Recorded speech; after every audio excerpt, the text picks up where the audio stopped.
नमस्कार दोस्तों, आपका स्वागत है आपके अपने YouTube चैनल पॉजिटिव मार्ग पर। कहानी साधु और खजूर। एक दिन की बात है, एक साधु गांव के बाहर वन में स्थित अपनी कुटिया की ओर जा रहे थे। रास्ते में बाजार पड़ा। बाजार से गुजरते हुए साधु की दृष्टि एक दुकान में रखी ढेर सारी टोकरियों पर पड़ी। उसमें खजूर रखे हुए थे। खजूर देखकर साधु का मन ललचा गया। उसके मन में खजूर खाने की इच्छा जाग उठी, किंतु उस समय उसके पास पैसे नहीं थे। उसने अपनी इच्छा पर नियंत्रण रखा और कुटिया चला गया। कुटिया पहुंचने के बाद खजूर का विचार साधु के मन से नहीं निकल पाया। वह उसी के बारे में सोचता रहा। रात में वह ठीक से सो भी नहीं पाया।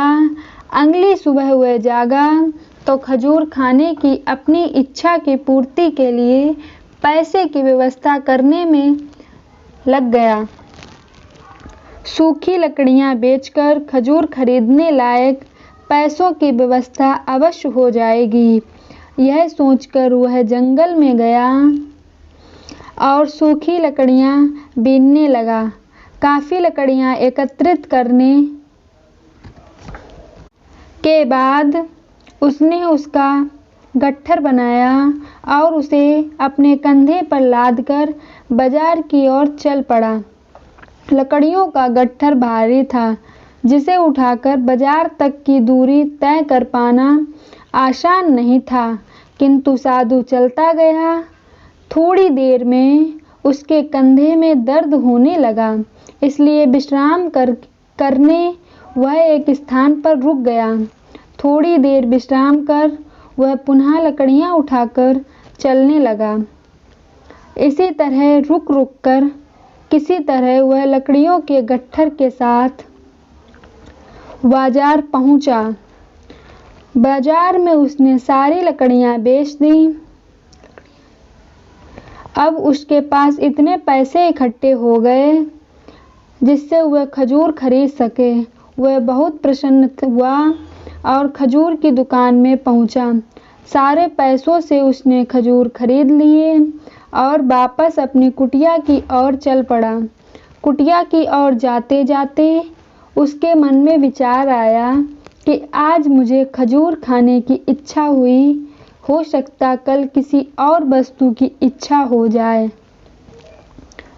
कभी नए वस्त्रों की इच्छा जाग जाएगी, तो कभी अच्छे घर की, और कभी स्त्री और बच्चों की, तो कभी धन की। मैं तो साधु व्यक्ति हूँ, इस तरह से तो मैं इच्छाओं का दास बन जाऊंगा। यह विचार आते ही साधु ने खजूर खाने का विचार त्याग दिया। उस समय उसके पास से एक गरीब व्यक्ति गुजर रहा था। साधु ने उसे बुलाया और सारे खजूर उसे दे दिए। इस तरह उसने स्वयं को इच्छाओं का दास बनने से बचा लिया।